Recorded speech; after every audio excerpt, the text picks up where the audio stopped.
ay dadka u soo gurmadaan gacanna ka geystaan in dadkaas baahna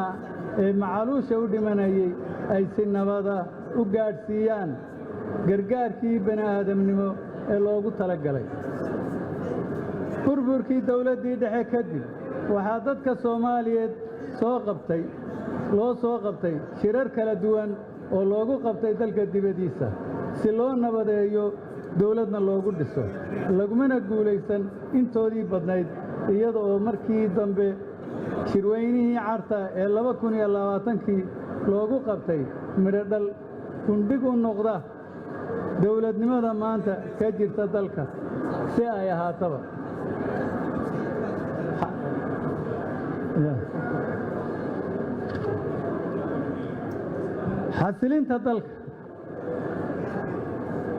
xasilintu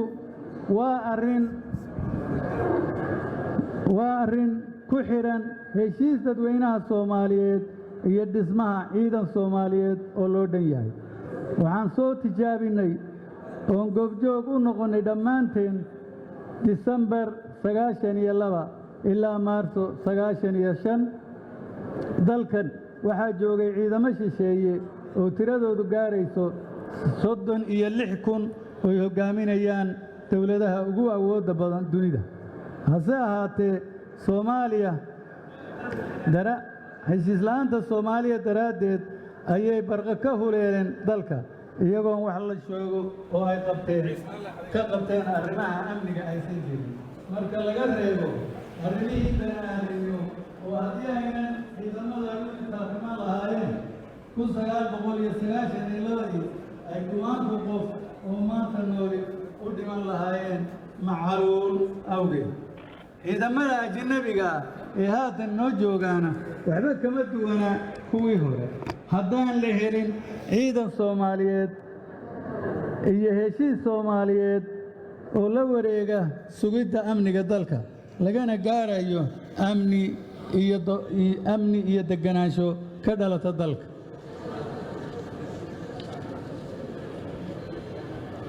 sidaa daraaddeed waa in Soomaali u hawlgashaa sidii ay u heshiin lahaayeen kuna dhisi lahaayeen ciidan Soomaaliyeed iyo tala midaysan oo istiraatiijiyad cad iyo yool fog oo ka turjumaya xasilinta midaynta iyo kala wareegidda ciidamada shisheeye ee dalka muddada dheer ku sugnaa dhammaystirka dastuurka ku meelgaarka dastuurku waa heshiis bulsho sidaa daraaddeed waxaa lagama maarmaan ah in inta aan la gudagelin qorista iyo diyaarinta in laga heshiiyo 4 arrimood oo asaas u noqonaya dastuurka waxayna kala yihiin 1 mabaadi'da guud ee dastuurka waxaa lagama maarmaan ah in heshiis siyaasadeed laga gaaro mabaadi'da saldhig u noqonaya dastuurka oo ay ka mid yihiin qeexista nooca federaal iyo nidaamka dawladnimo ee dalku qaadanayo iyo in la qeexo awood qaybsiga dawladeed ee heerarka kala duwan ee dawladda 2 khubaro aqoon u leh dastuurka qorista iyo qabyatirka dastuurku waa inay qayb ka yihiin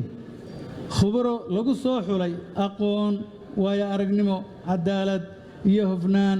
isla markaasna sumcad wanaagsan ku dhexle bulshada 3 dejinta miisaaniyad ku filan si dastuurku uu noqdo mid Soomaali leedahay kana madax bannaan aragti shisheeye waa in dawladda Soomaaliyeed ay u qoondayso dhaqaalihii dabooli lahaa baahinta farsamo iyo gunooyinka dadka ka shaqaynaya dastuurka 4 muddo qorista dastuurka waqtiga qorista dastuurka federaalka waa inuu noqdaa mid cayiman oo leh bilow iyo dhammaad la isla ogyahay si ayna hawshu u noqon mid daba dheeraata oo ayna u noqon mashruuc aan dhammaanayn dastuurka ku meelgaarka ee jamhuuriyadda Soomaaliya waa dastuurkii ugu muddada dheeraa uguna lacagta badnaa ee weli qabyo ah waxaana sabab uga dhigaynaa 2 arrimood oo kala ah rabitaan la'aan siyaasadeed iyo qoondayn la'aanta kharashkiisa kharashkii xafiiska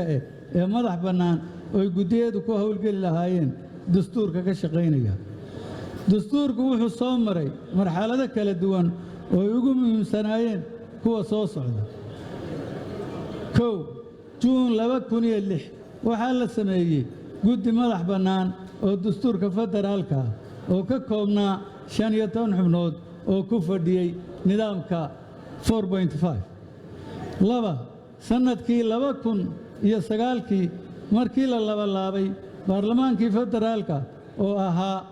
275 waxaa laga dhigay 550 xubnood waxaana isna la laabay guddigii dastuurka oo ahaa 15 xubnood oo noqday 30 xubnood horaantii sanadkii 2012 waxaa la sameeyey guddi khubaro ah oo ka koobnaa 5 xubnood iyo guddi madax bannaan oo dastuurka oo ka koobnaa 5 xubnood August 2012 golihii ansixinta dastuurka oo ka koobnaa 825 xubnood ayaa ansixiyey dastuurka ku-meelgaarka oo baarlamaankii sagaalaad u xil saaray dhammaystirka iyo afti u qaadista dastuurka markii hawshaa u hirgeli weydana wuxuu isaguna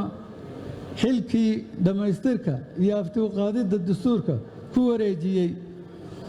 baarlamaankii tobnaad si waafaqsan qodobka 133 iyo 134 ee dastuurka ku-meelgaarka waxaa la dhisay 2 guddi oo kala ahaa guddiga dib u eegista iyo la socodka hirgelinta dastuurka ee baarlamaanka federaalka Soomaaliya oo ka koobnaa 10 xubnood oo ka imanaya labada aqal ee baarlamaanka federaalka Soomaaliya iyo min hal xubin oo ka imanaya dowladaha xubinta ka dowladda federaalka ee guddiyada madax bannaan ee dib u eegista iyo hirgelinta dastuurka oo ka kooban 5 xubnood iyo min hal xubin oo ka imanaya dowladaha xubinta ka dowladda federaalka yegleelidda nidaamka federaalka oo shaqaynaya marka aad eegto dowladaha qaatay nidaamka federaalka waxaa ahmiyad koowaad la siiyey kala qeexidda awoodaha dowladeed ee heerarka kala duwan iyo sidii loo shaqayn lahaa loona hirgelin lahaa nidaam federaala oo la qaatay nidaamka federaalku waa nidaam daadejiya awoodaha dalka kaasoo ay tahay in si cad loogu qeexo dastuurka federaalka nooca federaalka ee dalku qaadanayo awoodaha sida gaarka ay u leedahay xukuumadda federaalka awoodaha sida gaarka ay u leeyihiin dowladaha xubinta ka dowladda federaalka iyo awoodaha ay wadaagaan isla markaana waa in wada xaajood lagu gaaro arrimaha la isku khilaafo heshiis degdegana laga gaadho oo si wada jira dastuurka ku-meelgaarka ahi waxa uu dhisay hirgeliyeyna aqalka sare ee baarlamaanka federaalka Soomaaliya si uu u matalo danaha dowlad goboleedyada una ilaaliyo nidaamka federaalka dalka aqalka sare ee baarlamaanka federaalka Soomaaliya wuxuu isku dayay inuu xalliyo khilaafaadka u dhaxeeyay dowladda federaalka iyo dowladaha xubinta ka dowladda federaalka balse kuma guulaysan waxaanan arrintaa u saarayaa dowladda dhexe sababta uu u fuli waayay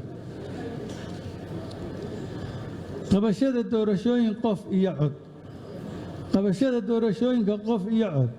waxaa ka horeeya in laga shaqeeyo in la helo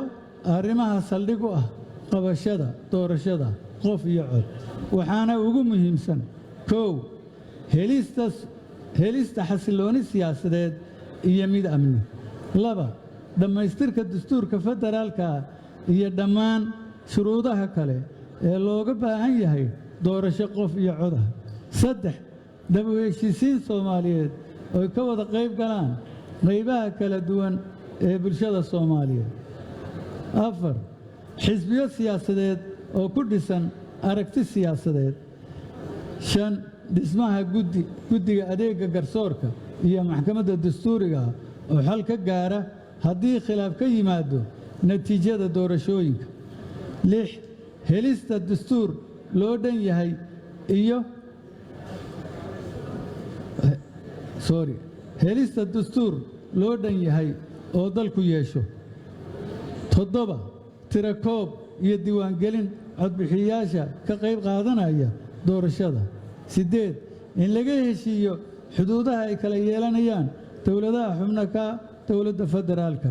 9 wacyigelin loo sameeyo dadweynaha Soomaaliyeed ee codaynaya si howlaha doorashooyinku u fududaadaan. arrimahaas kor ku qoran haddii aan la samayn oon laga heshiin doorasho hal qof iyo hal cod siday ku hirgashaa way adag tahay. waxaan hadalkayga ku soo gabagabaysanayaa oon leeyahay qabiil ayaynu ilaa maanta ku soconnaa. qabiil 2 arrimoodunbaa ka dhaxaysa. waxaa ka dhaxeeya dhaqan wuu ka dhaxeeya, magacna wuu ka dhaxeeya, laakiin fikir siyaasadeed oo dowlad lagu dhisaa kama dhaxeeyo. sidaa la arjigeed waa inaynu la nimaadnaa fikir siyaasadeed. taana waxay u baahan tahay in loo helo madaxdii hoggaamin lahayd. abwaan Soomaaliyeed ayaa 1997 wuxuu qeexay hoggaanka aynu u baahannahay ee dalkan dhibaatada ka saari lahaa. wuu sifeeyey, wuxuu yidhi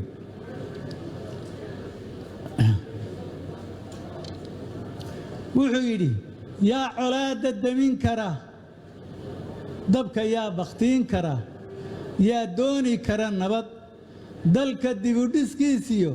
dadka yaa wax tari kara. wuxuu yidhi cadceed baa dul joogto, dhidid baa ka da'ayo, bulsho daallan weeyo, diif baa ku raagtee, damallada xareediyo yaa damalka geyn kara, durdurrada xareediyo yaa damalka geyn kara. wuxuu yidhi dadka yaa hor iman kara, hadal deeqa odhan kara, kasban kara rag iyo dumar oo xuma ka daahira. taas micnaheedu waxa weeye haddii aynaan helin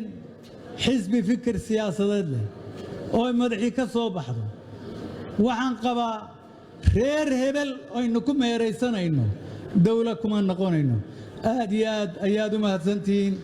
intaasaana ku soo koobayaa caawa.